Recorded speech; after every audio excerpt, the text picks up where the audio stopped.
Assalamualaikum warahmatullahi wabarakatuh. Perkenalkan, saya Nadia Gusdita dengan nomor BP 19 11 52 1001. Saya merupakan mahasiswa di Universitas Andalas, jurusan Sistem Informasi. Di sini, saya akan menjelaskan mengenai tugas besar saya dalam mata kuliah perancangan basis data, yang mana dosen pengampunya adalah Bapak Profesor Insinyur Surya Afnarius, MSc PhD. Dan topik tugas besar saya ini yaitu mengenai perancangan basis data, sistem informasi pembayaran angsuran, pinjaman modal usaha pada UPTD Fasilitasi Pembiayaan di Kota Payakumbuh. Baiklah, langsung saja saya akan menjelaskan mengenai hasil kerja saya pada tugas besar saya ini.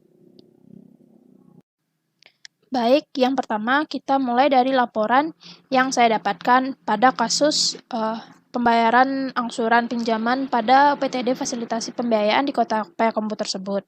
Jadi di sini kasusnya, proses bisnisnya ketika mitra pemanfaat tersebut melakukan pembayaran, maka akan dicatat terlebih dahulu ke setoran harian, yaitu setoran per tanggalnya. Jadi, setoran harian inilah yang akan digunakan ketika menyetorkan pembayaran ini ke kas bank negarinya.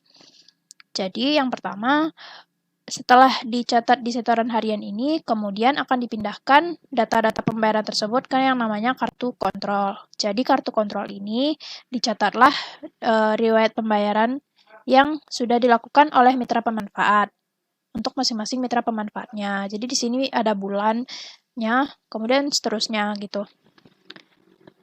Kemudian yang pertama pada laporan harian ini itu terdapat beberapa kolom, yaitu kolom nomor, nama, kemudian tanggal kwitansi, nomor kwitansi, kemudian pokok, jasa, dan jumlah antara pokok dan jasa ini. Jadi setelah itu untuk ini merupakan laporan per tanggalnya, kemudian ada jumlah untuk masing-masingnya. Setelah itu barulah kita pindah ke kartu kontrol. Jadi di sini dicatatlah data pembayaran yang sudah dibayarkan oleh mitra pemanfaat pada laporan harian tadi. Yang pertama itu ada kolom nama peminjam, kemudian nomor akad, itu nomor penetapannya, kemudian alamatnya, alamat mitra pemanfaat, kemudian jumlah pinjamannya, kemudian jumlah bulan atau jumlah lama angsurannya, itu 24 bulan, kemudian realisasi atau tanggal pencairannya, kemudian jatuh tempo atau tanggal kapan terakhir angsuran dibayarkan, terakhir angsuran berakhir gitu. Kemudian bidang usahanya, kemudian jumlah berapa pokok yang harus dia bayar, kemudian berapa jasanya, yang mana pokok ini adalah jumlah pinjaman dibagi dengan lama angsurannya. Kemudian jasa itu merupakan seperti bunganya, yaitu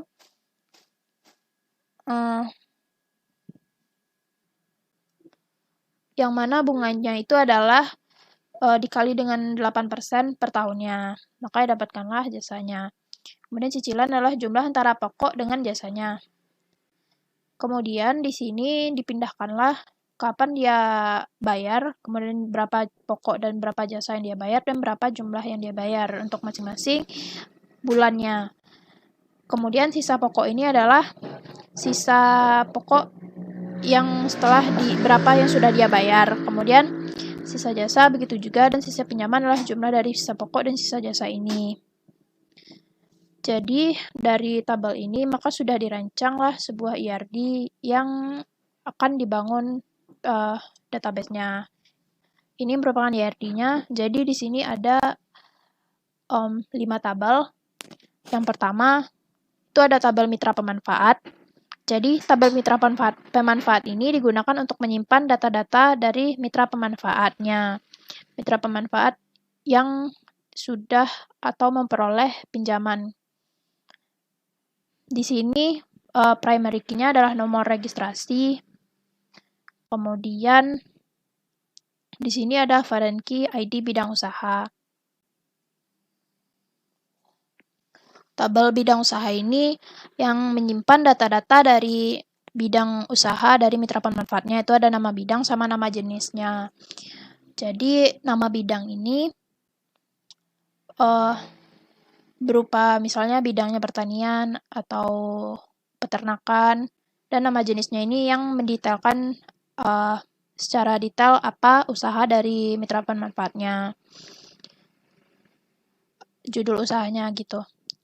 Kemudian di tabel mitra pemanfaat ini dia berelasi dengan tabel penetapan, di mana relasinya itu adalah 1 ke banyak. Jadi artinya setiap mitra pemanfaat ini harus atau ada di penetapan minimal 1 dan bisa banyak. Jadi mitra pemanfaat ini bisa melakukan beberapa kali pinjam sehingga dia memiliki banyak penetapan. Jadi yang ada di tabel penetapan ini merupakan penetapan. Jadi mitra pemanfaat ini menyimpan data yang sudah pasti dia diterima gitu. Sudah punya penetapan pasti. Jadi di sini penetapan itu adalah primary key-nya nomor akad dan foreign key-nya itu adalah nomor regis sama ID petugas survei yang menyimpan data nama petugas surveinya. Kemudian yang tadi bidang usaha itu sendiri memiliki relasi ke mitra pemanfaat itu adalah 1 ke banyak. Karena pastinya bidang usaha itu ada di tabel mitra pemanfaat dan dia dapat digunakan berulang kali di tabel mitra pemanfaat ini. Makanya adalah 1 ke banyak. Begitu juga dengan tabel petugas survei, sama seperti bidang usaha tadi. Kemudian di sini ada field-fieldnya.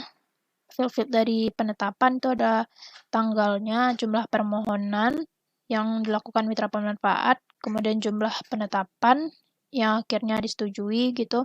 Kemudian tanggal pencairannya kapan, nomor rekening dari nomor rekeningnya, nomor KTP-nya, kemudian agunannya, lama pinjaman atau lama angsuran tadi, kemudian jumlah angsuran pokok per bulan, jasa berbulan, kemudian jumlah angsuran per bulannya, kemudian total keseluruhan dari pokoknya, total jasa, total angsuran, kemudian jatuh tempo, kapan berakhir angsurannya, ID, kemudian yang tadi ID petugas survei sebagai foreign key, dan status. Status ini yang nantinya isinya itu adalah karakter 1 atau 0. Jadi 1 itu menandakan bahwa angsurannya itu masih aktif atau belum lunas misalnya. Jadi kalau 0 itu angsurannya sudah tidak aktif atau dalam kasusnya itu misalnya sudah lunas. Jadi si mitra pemanfaat ini yang nantinya yang hanya bisa melakukan pembayaran itu adalah yang statusnya itu 1 atau aktif atau yang belum lunas. Kemudian dari tabel penetapan ini dia berelasi ke tabel pembayaran, yang mana relasinya itu adalah 1 ke banyak. Jadi 1 penetapan itu sudah pasti ada di pembayaran dan di dalam pembayaran tuh dia melakukan pembayaran berulang kali. Jadi tentunya nomor akadnya itu berulang kali karena pembayaran tentunya tidak hanya sekali. Kemudian di mitra pemanfaat dia juga berelasi ke pembayaran, yang mana relasinya itu sama tadi 1 ke banyak seperti tabel penetapan. Sama kasusnya, yaitu pastinya mitra pemanfaat ini melakukan pembayaran dan dia juga dapat melakukan banyak pembayaran. Di tabel pembayaran ini itu sendiri itu ada field-nya nomor kwitansi yang merupakan primary key. Jadi nomor kwitansi ini akan dibuat auto increment karena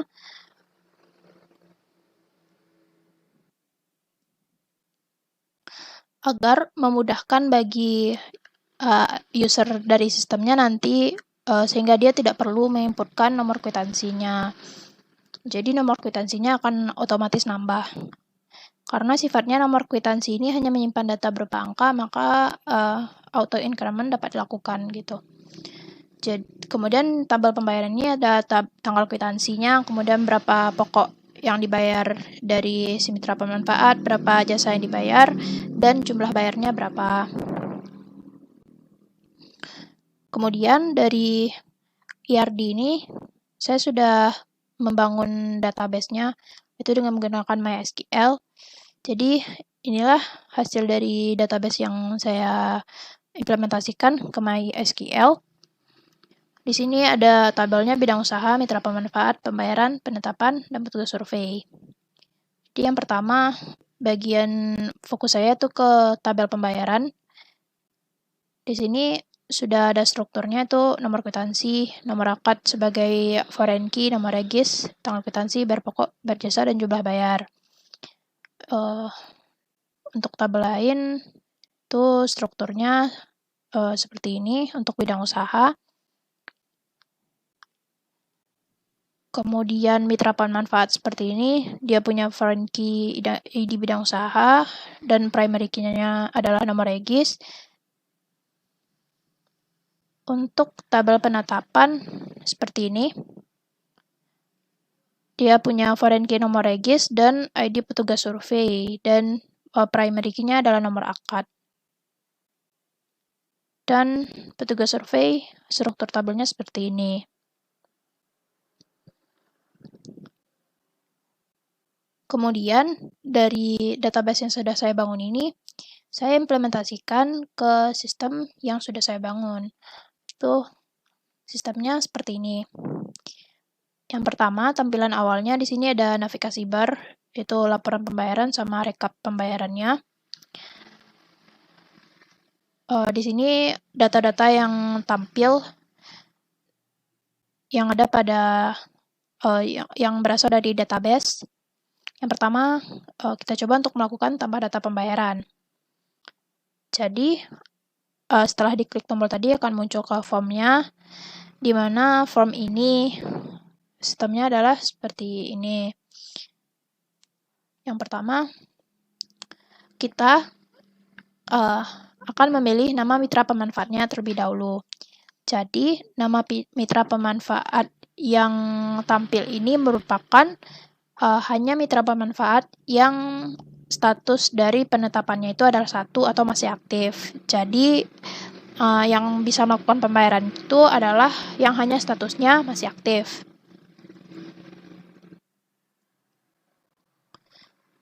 Jadi, kode programnya itu seperti ini. Yang pertama, kita milih cuma yang status dari penetapan itu adalah 1.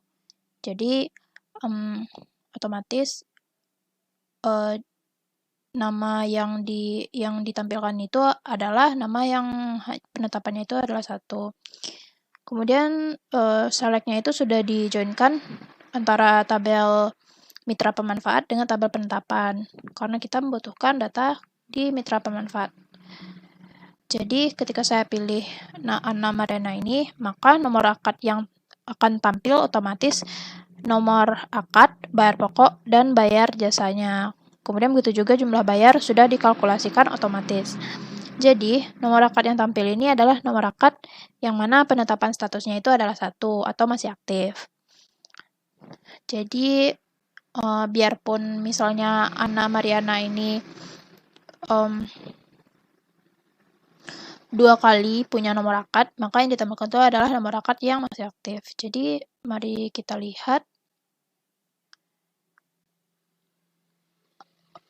di penetapan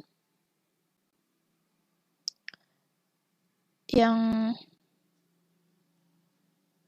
ini, misalnya ini nomor 1 itu adalah Ana Fitri Ramadayani. Misalnya Ana Mariana itu ada di nomor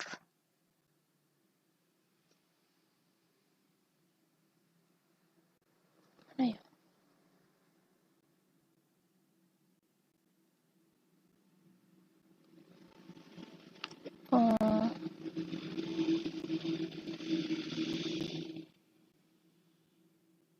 Oh ya, nomor 3. Tapi misalnya gini, Fitri Ramadayani kan tadi punya 2. Yang pertama itu yang aktif, yang statusnya 1 sama yang statusnya itu 0. Jadi di sini yang aktif itu kan nomor akadnya adalah yang ujungnya 19. Jadi yang di sini yang ditampilkan itu otomatis adalah yang 19, bukan yang nomor akadnya itu 16. Kemudian setelah otomatis tampil data dari bayar pokok, bayar jasanya, itu kita lihat yang ini bayar pokoknya itu adalah segini dan bayar jasanya itu segini, maka ini sama data yang tampil. Setelah itu dan nomor rekat ini pun sifatnya itu read only atau tidak dapat diubah. Jadi user tidak dapat mengubah nomor rekatnya untuk menghindari terjadinya kesalahan input nantinya. Namun berbeda dengan bayar pokok dan bayar jasa ini tidak read only, itu bisa diubah karena pengguna atau mitra pemanfaat terkadang bayar pokok atau bayar jasanya itu tidak sama dengan seharusnya. Jadi terkadang dia misalnya nunggak atau ngangsur gitu. Kemudian kita pilih tanggalnya, misalnya tanggal sekarang. Kemudian klik tambah data, maka data berhasil ditambahkan, dan data tersebut akan tampil. Ini data yang paling baru itu tanggal sekarang. Kemudian untuk mengubah datanya pun klik tombol ubah dan data-data dari baris yang kita pilih tadi itu akan tampil dan kita tinggal mengubahnya. Misalnya bisa diubah dan otomatis keubah juga bayar pokok, bayar jasa, dan jumlah bayarnya. Ubah data, misalnya kita ubah tadi dari Fitri atau tetap Fitri, tapi mungkin kita ubah tentang bayar pokoknya misalnya, ubah jadi ini. Kita lakukan ubah semuanya.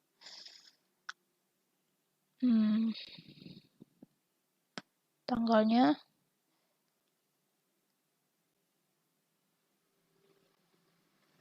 Atau ubah semuanya deh. Gini. Ubah data. Oke. Maka tadi ini data paling baru tanggal 19 tadi kan.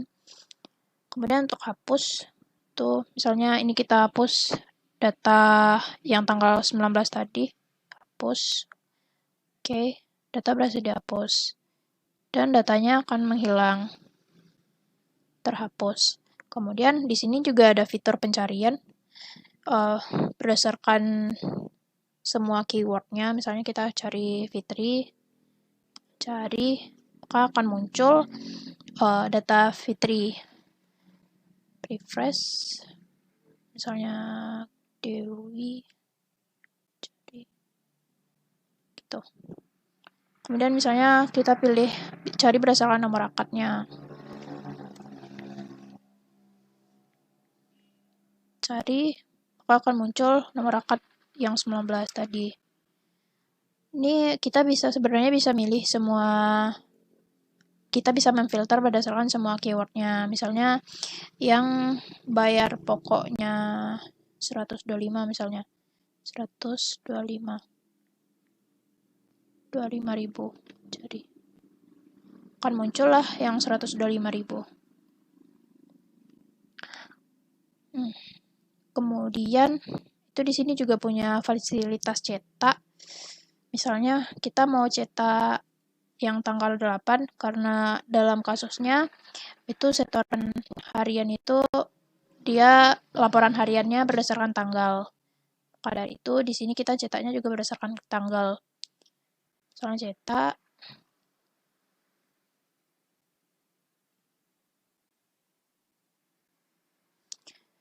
maka di sini otomatis dibuatkan file PDF-nya. Itu pembayarannya dilakukan tanggal 8. Inilah data pembayarannya beserta jumlahnya. Kemudian untuk kasus yang kedua itu ada rekap pembayaran di sini.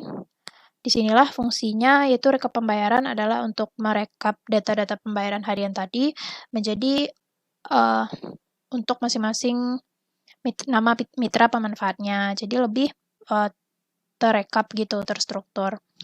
Jadi di sini ada nomor akadnya, kemudian nama mitra pemanfaatnya, kemudian di sini ada tombol detail. Jadi tombol detail ini akan membawa kita untuk melihat data detail dari nomor akad ini dan mitra pemanfaatnya adalah ini. Secara detail, kemudian akan dimunculkan data-data detailnya itu mulai dari nomor akadnya yang merepresentasikan dari data kartu kontrol ini.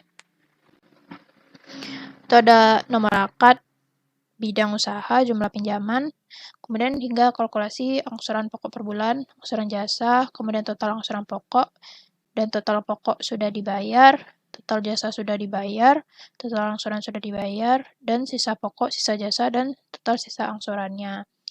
Di sini juga ditampilkan riwayat pembayaran angsuran yang sudah dilakukan oleh nomor akad ini dan nama mitra pemanfaatnya Ana Mariana ini. Kemudian kita juga bisa mencetak rekap detail pembayaran ini dan akan dibuatkan file PDF yang dapat mencetak data-data yang tadi.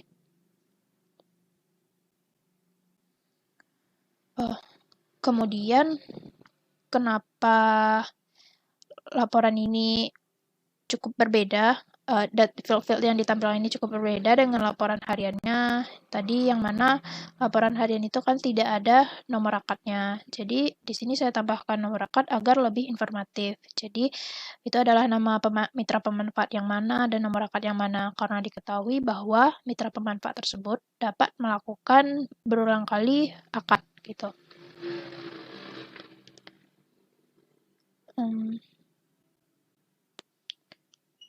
Kemudian ini merupakan kode programnya.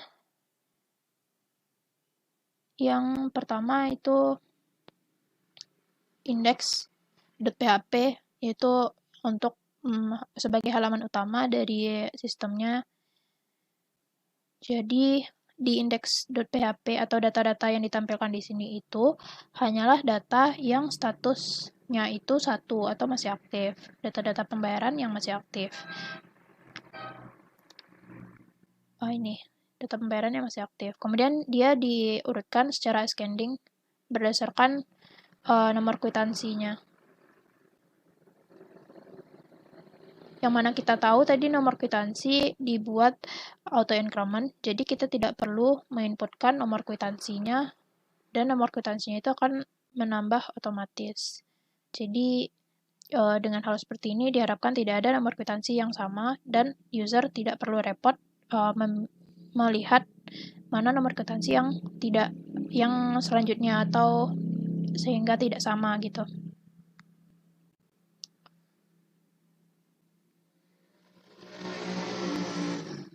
Ini untuk tambahnya dan begitulah seterusnya. Jadi untuk cetak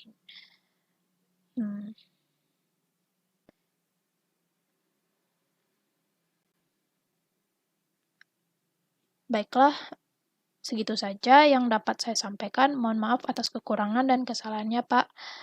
Saya mohon maaf dan undur diri. Untuk penjelasannya, wassalamualaikum warahmatullahi wabarakatuh.